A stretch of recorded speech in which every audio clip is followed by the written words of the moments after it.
এবং সদস্য পদ সংগ্রহের জন্য একটা মিটিং হয়েছে জাতীয় কেন্দ্রীয় কমিটি।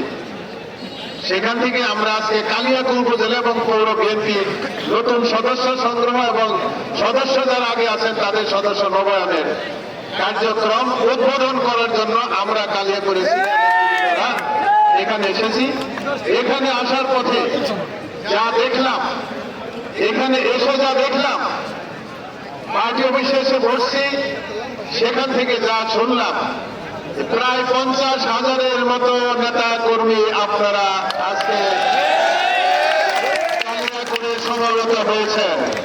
বসুন্ধরা ডায়াপেন্ট এখন আরো উন্নত। এই হট এয়ার থ্রো টপশিট দ্রুত শোষণ করে সোনামণিকে দেয় কোমল অনুভূতি।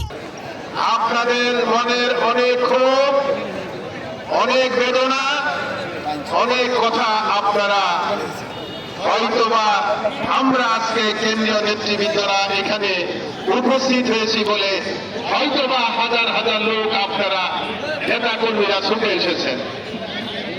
অবশ্য আমাদের একটি প্রোগ্রাম নিয়ে আপনারা ইতিমধ্যে জেনেছেন যে সারা বাংলাদেশে আমাদের দলের সিদ্ধান্ত অনুযায়ী আমাদের প্রিয় নেতা বিএনপির সম্মানিত ভারপ্রাপ্ত চেয়ারম্যান আগামী রাষ্ট্রনায়ক জনাব তারেক রহমান সাহেবের নির্দেশিত ঘোষিত কর্মসূচি